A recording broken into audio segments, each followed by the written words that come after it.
Welcome to Thriving Through, the podcast that pulls back the curtain on the world of independent consulting and shows you exactly what you need to do to build a successful consulting practice. I'm AJ, I'm your host, and each week I dive deep into the real life stories of self-employed consultants who have transformed their expertise into thriving businesses. Now, this isn't about glossy success stories or overnight miracles. This is about the grit, the strategies, and the resilience it takes to build a consulting practice that is not only financially rewarding, but also personally fulfilling. From navigating the feast or famine cycle to landing dream clients, from managing the unique challenges of entrepreneurship to creating systems that support your business, I'm covering it all. Each episode features a candid conversation with consultants who've been where you are. We share their stories, their insights, and the hard-earned lessons that transform their business into a thriving practice. So whether you're just starting out, looking to level up as a consultant, or wanting to reignite your passion for consulting, this podcast is for you.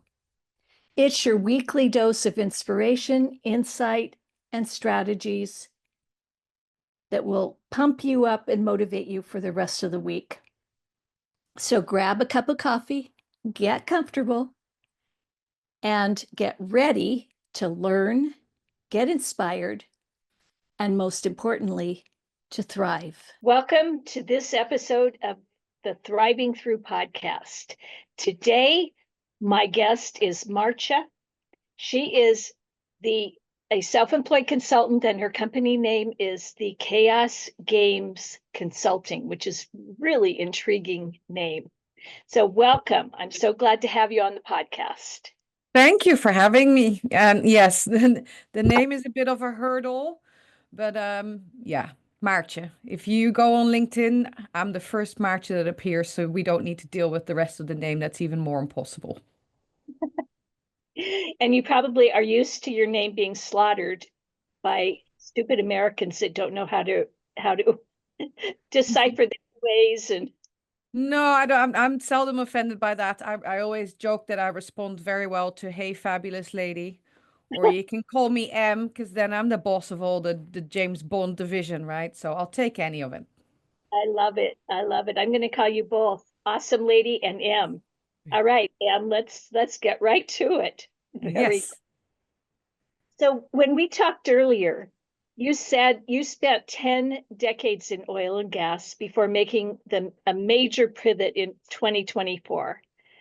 What finally prompted you to make that leap into independent consulting? Yeah, so in oil and gas, there is quite prescribed career ladders. There is not necessarily a lot of schools or education that really prepare you for the specific work in oil and gas. And oil and gas companies typically invest heavily in the people that they hire. And they typically hire lifers. So the majority of people who work for oil companies start there and stay there and retire there. And so that means that there's lots of opportunity, lots of good training, very diverse career opportunities. But if you're somebody like me who doesn't really fit ideally in any of the career ladders, that can also be difficult. I managed to carve out a career between the ladders, and I think that also cultivated the skill that I'm now selling. And so ultimately that started to rub. There wasn't the career paths that were there, and what I wanted didn't necessarily exist any longer. And it was also harder if you become more senior to jump from ladder to ladder, one. And two, I was quite senior specifically as a woman, quite senior in a part of the business that has very few women, meaning also that they wanted me to maybe be more of a poster child than I wanted to be, and what the company wanted with me in my career and what I wanted really started to not gel. And so I'd been working on a path to exit, and so at some point it was like, yeah, this is the point where what they want and where I want is no longer reconcilable. Time to go. Okay. So you had been working on it. What was the defining moment that made you actually make the leap? Yeah, so sensitive potentially, but the main thing really was I think there'd been a build-up, and I was starting to doubt whether the time I've maybe passed my time already a little bit. But then the trigger event was that I'd made some comments about safety performance, and I was worried and I wanted some things to change. Um, and although I was in a leadership position, I somehow wasn't able to influence that at all. And within 6 or 7 weeks after having that conversation with a senior leader, my husband was actually offshore on an asset where there was a gas explosion and everybody had to get evacuated. At which point, and then dealing with that aftermath, for me, it was the trigger that I didn't have the influence. I wanted to make the changes I thought were needed. I wasn't in love with the role. I didn't think it worked, it fitted.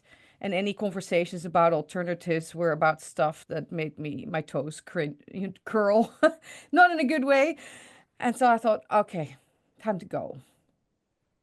Got it. What has been the biggest surprise in your transition from corporate to independent consulting?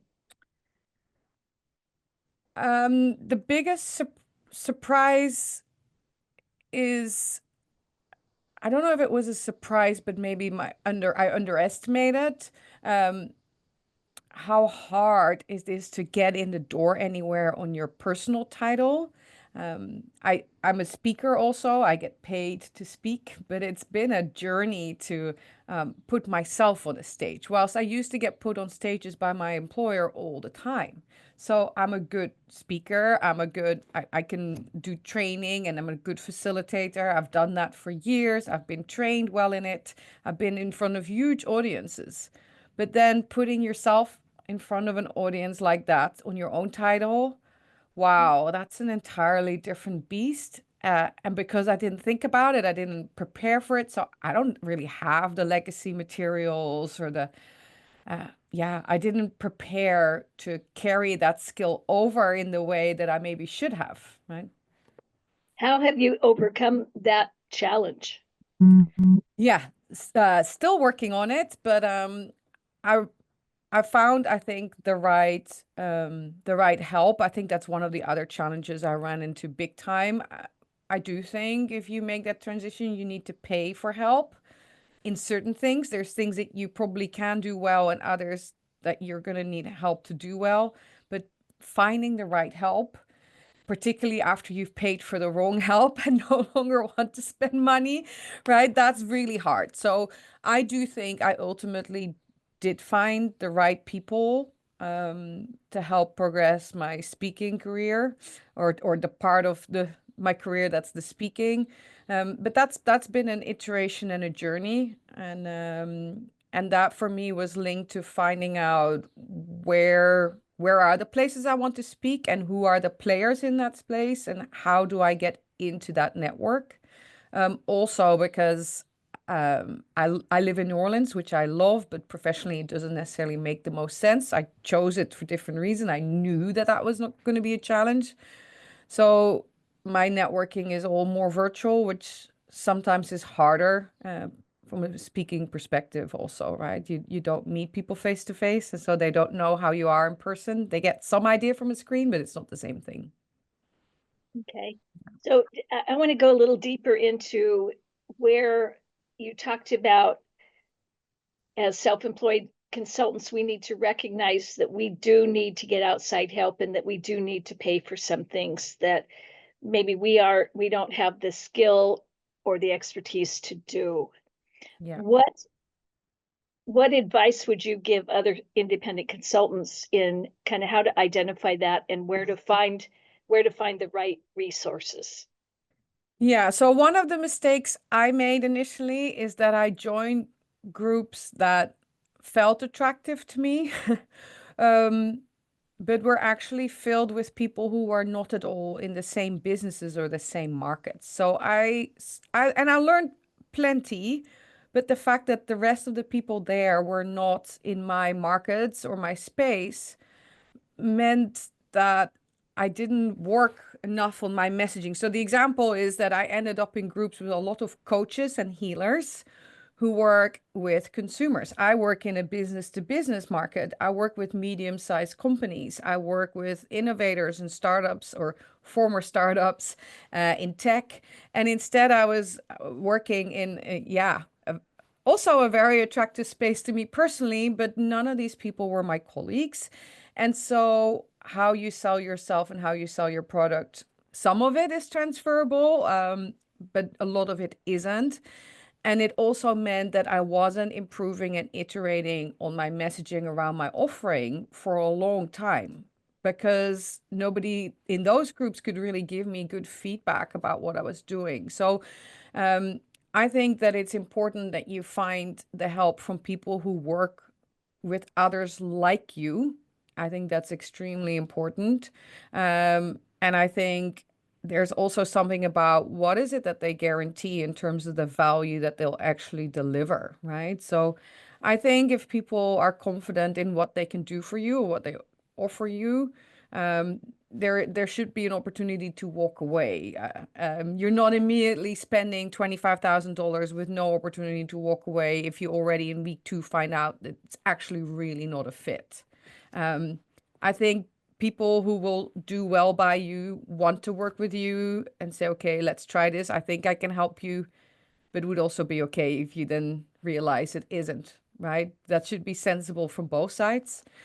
So yeah, I spent some money in the wrong places, and then I was frustrated about having spent that money, and I found it then really hard to spend more money whilst I did need to, right? So that led to some more delays in getting to where I needed to get to.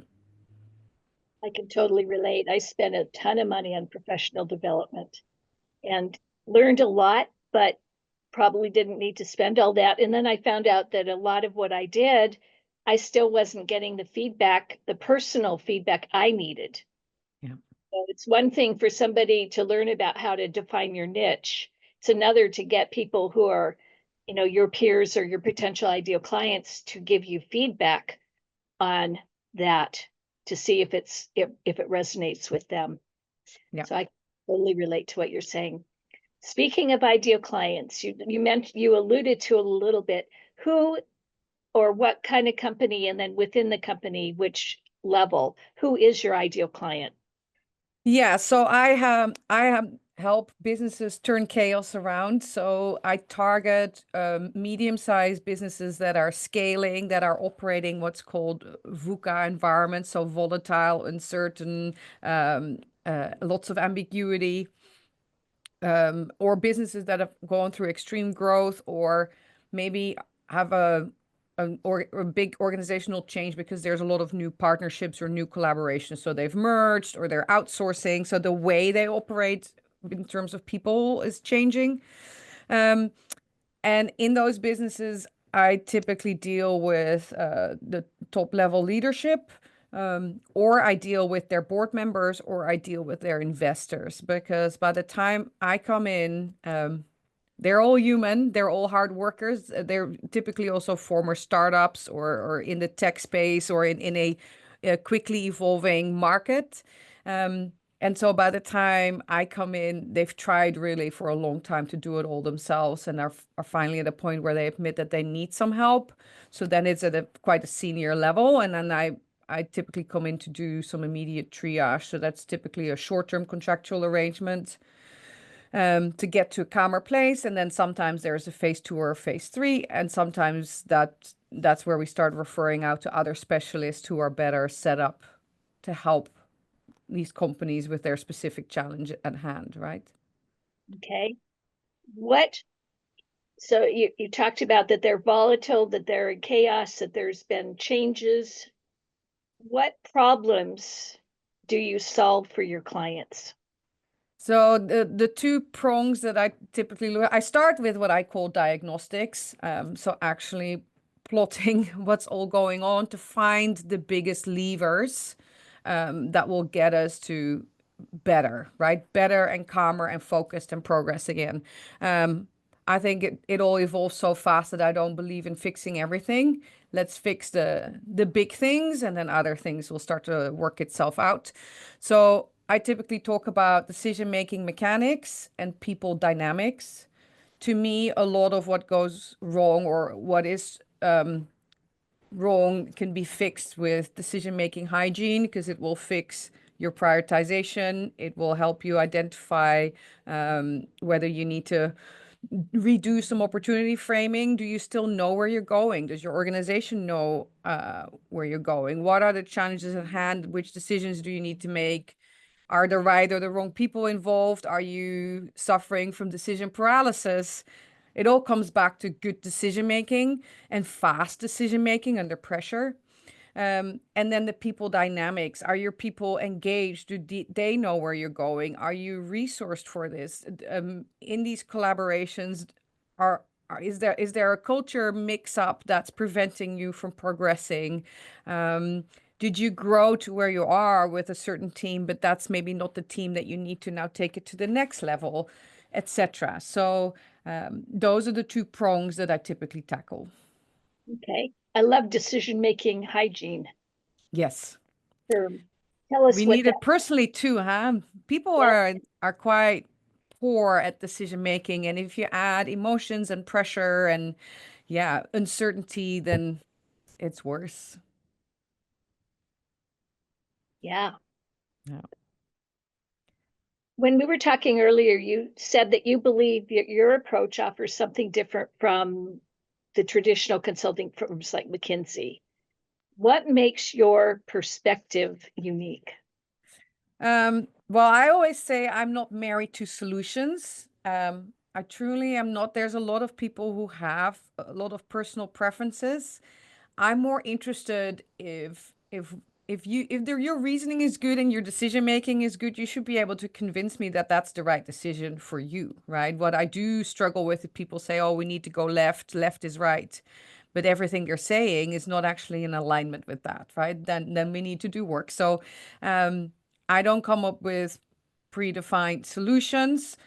I do think everybody needs some kind of decision-making framework, but totally think that that's a code rack and hence is tailorable to what's fit for purpose for your organization.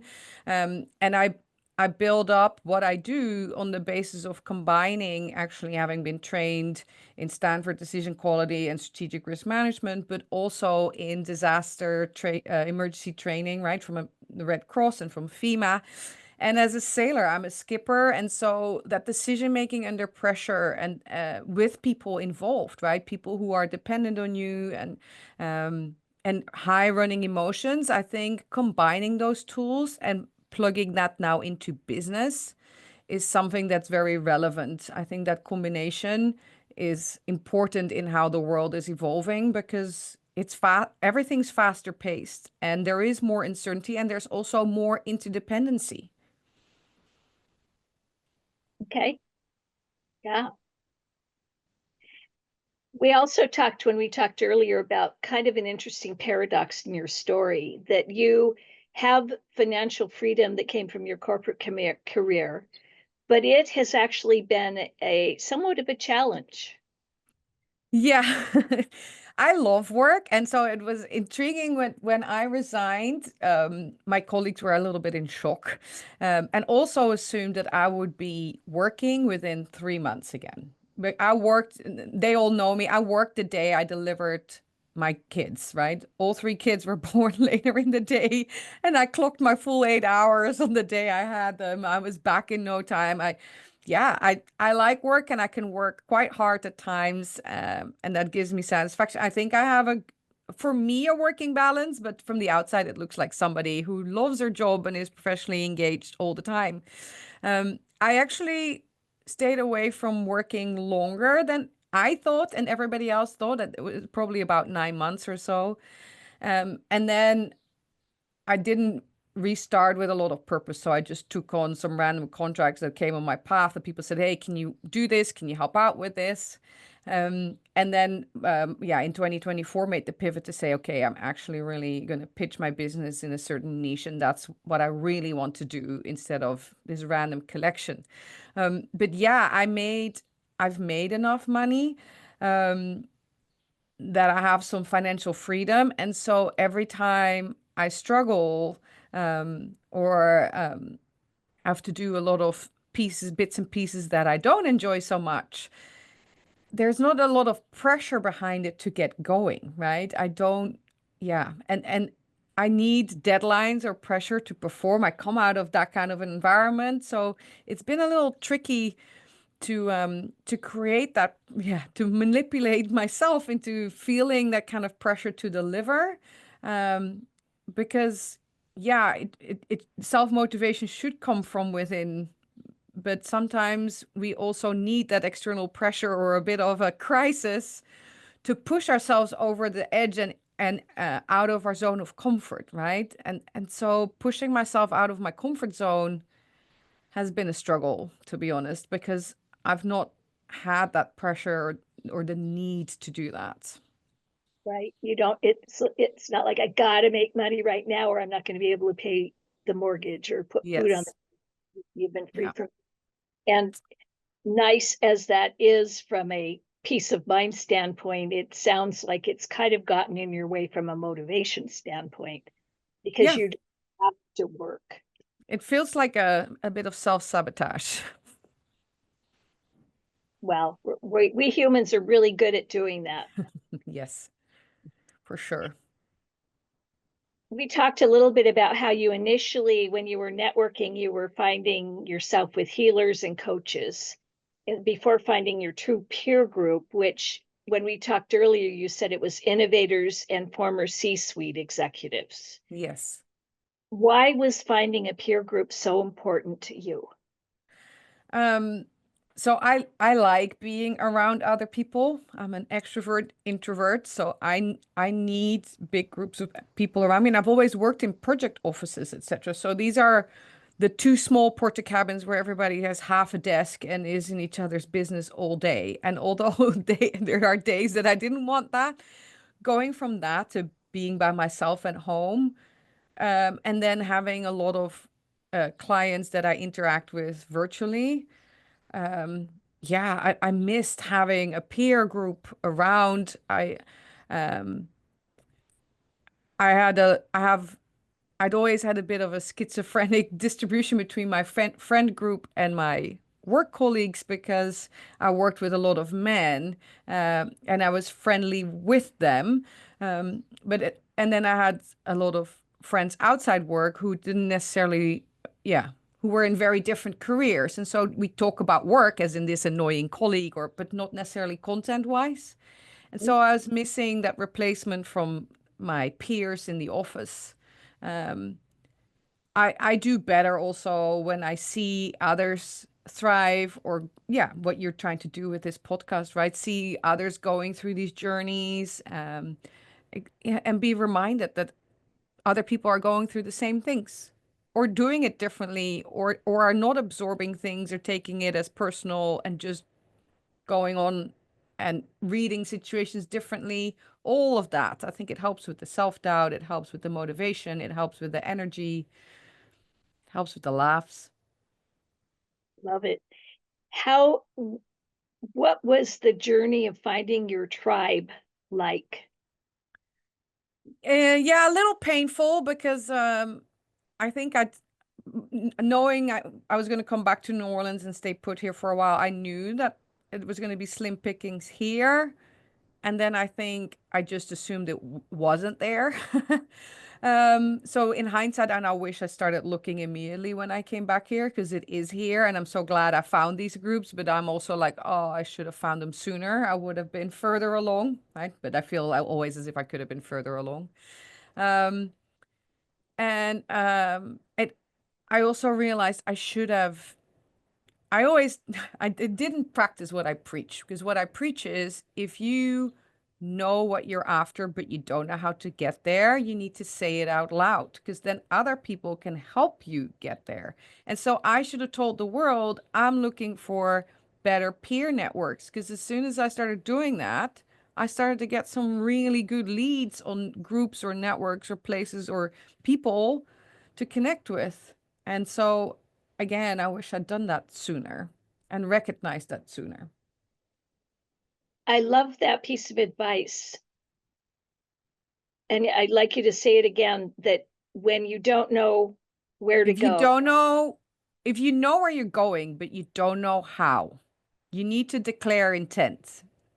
If you tell people this is where I want to go, or I need to now turn my business around to X, Y, or Z, or this is where I'm trying to head, or I'm trying to head into a new market or new, what then happens is that people are starting to, well, first of all, it empowers people. People want to help. And so people will start to tap into their own network and their own ideas and their own skill sets and say, okay, how can I help Maartje get there?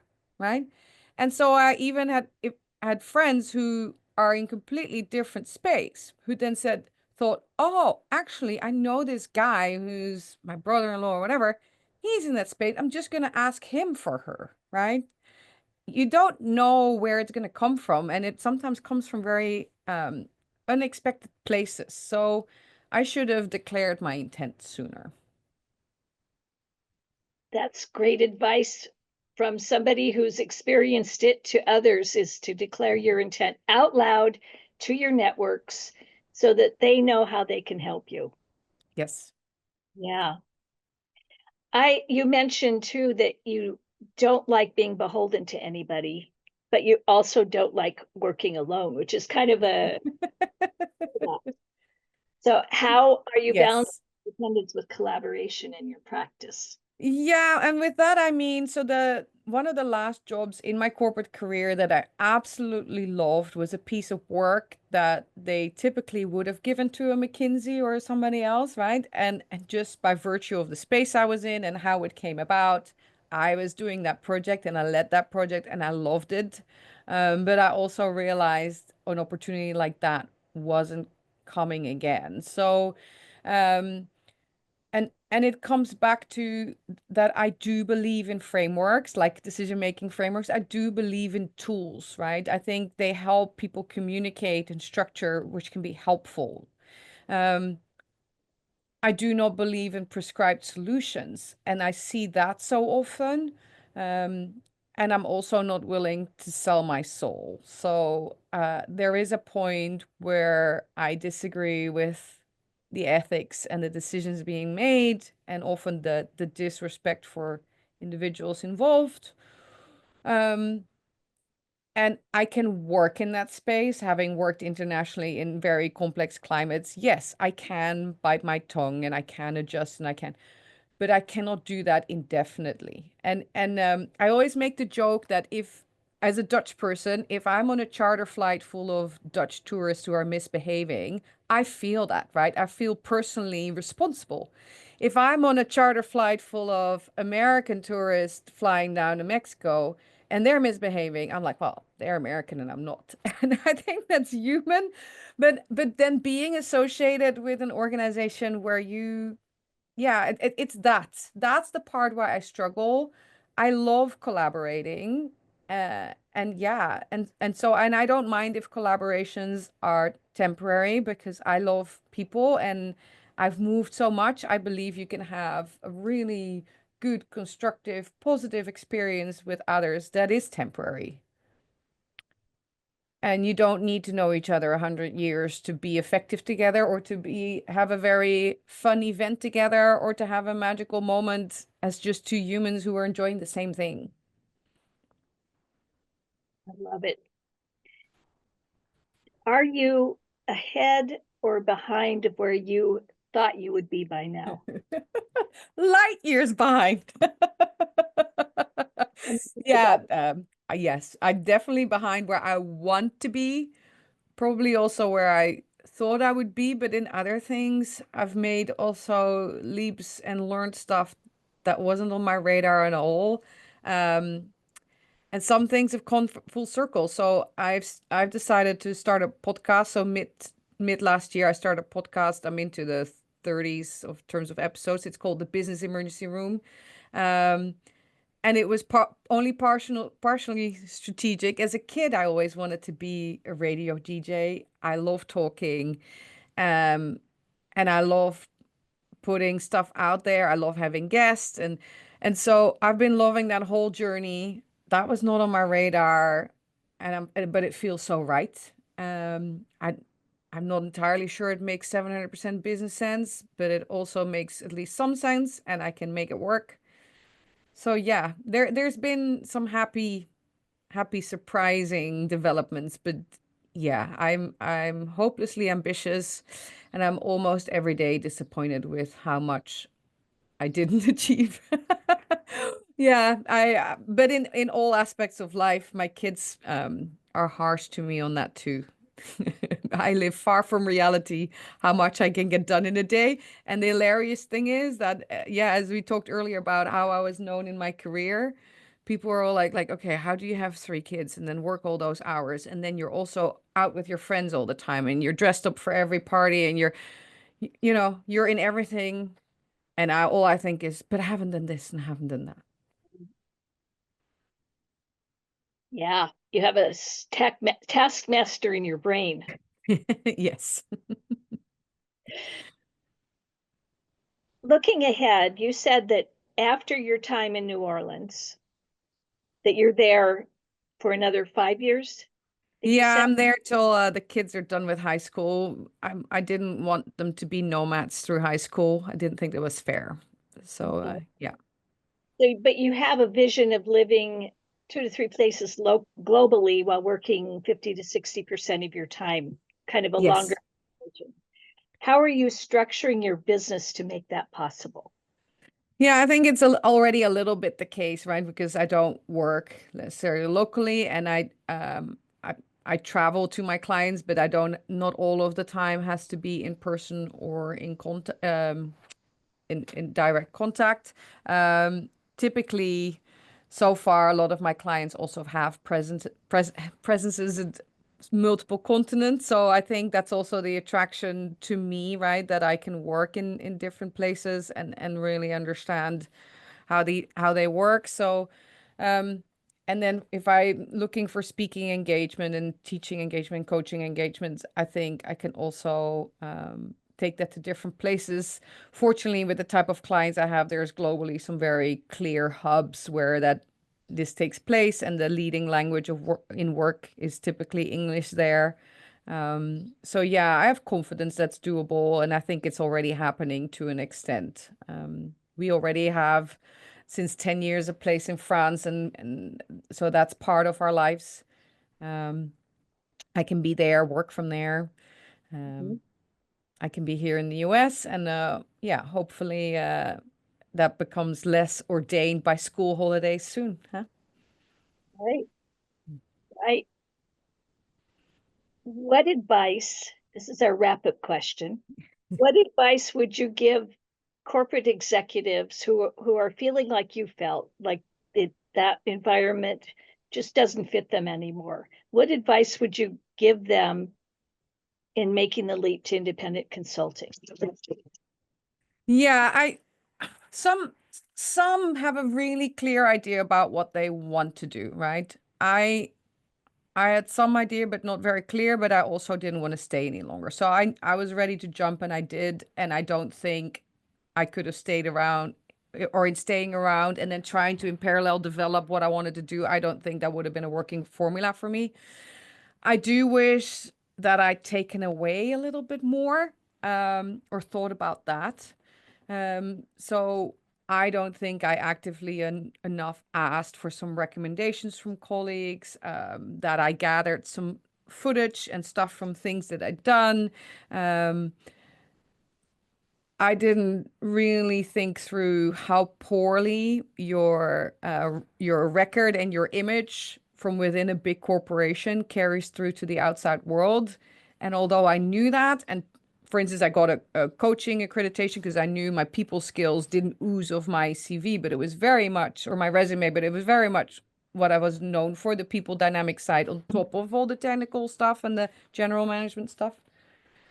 But yeah, I could have gathered more that would have helped me build my business quicker in terms of also referrals and stuff. Because at some point, it's too long ago that these people worked with you, right? But I could have gotten some good snippets from that and maintain some of these contacts with that in mind. And your former industry and former employer is also the easiest way to get some quick work initially, huh?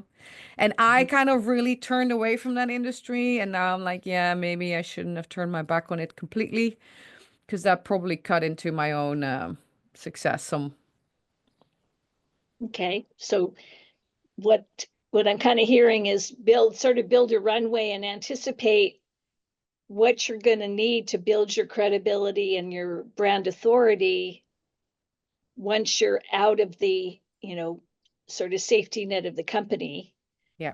and look at what assets you can bring from your time in the company Yes. post time. Yeah.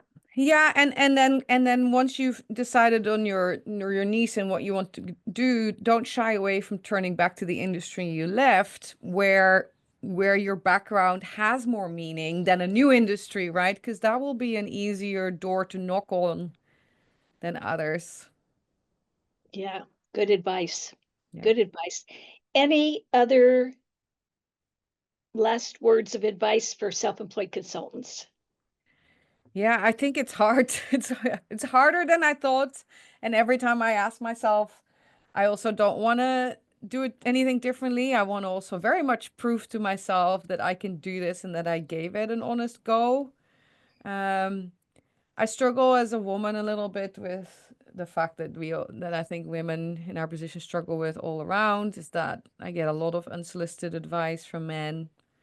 I also wonder whether there is work I don't get because I'm a woman sometimes, and I don't like that I think that way.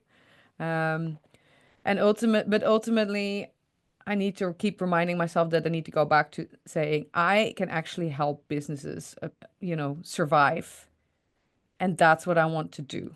And those people need me, and so I need to find them, and I need to help them, and it will make them happy, and it will make me happy.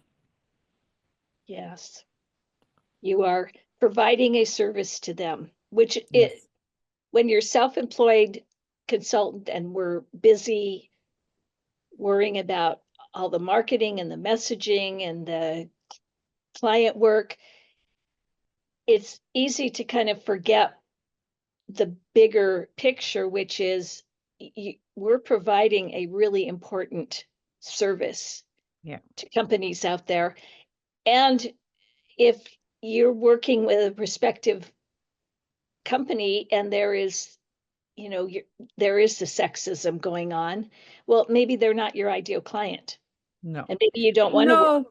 And these thoughts they just are noise, right? So I try to tell myself in weeks that everything is good and I'm energized and I'm excited, to try and capture that a little bit, so that the weeks that I'm not there, I can kind of play it back to myself and say, "Hey, remember." Yeah. Comes Remember back why to you're doing this. self-motivation, huh? Yeah, Yeah. yeah. Well, thank you. That's a wrap for today. And thank you for being on the podcast. We will include your LinkedIn and your website links in the show notes. So I encourage all the listeners to go in and make contact or connect with Maartje on LinkedIn. Yes, please. Yeah, Maartje. Maartje. Yeah. Remember that and connect with her on LinkedIn. And thank you for being a guest on the Thriving Through podcast. I hope you have a wonderful rest of the day. Thank you. Well, that brings us to the end of another episode of Thriving Through. I hope today's conversation has given you not just inspiration, but practical, actionable insights that you can apply to your own consulting journey. Remember, building a thriving consulting practice isn't about following someone else's blueprint perfectly. It's about finding your own path and staying true to your vision while learning from those who've walked similar roads. If today's episode resonated with you, I'd love to hear about it. Share your biggest takeaway on LinkedIn and tag me. Leave a review on your favorite podcast platform. Your feedback helps other independent consultants find our community and join this conversation. And don't forget to hit subscribe to ensure you never miss an episode. Each week, we'll bring you more honest conversations and practical strategies to help you build a consulting business that works for you. Until next time, keep pushing forward, stay curious, and remember, you're not just surviving in consulting, you're thriving through it.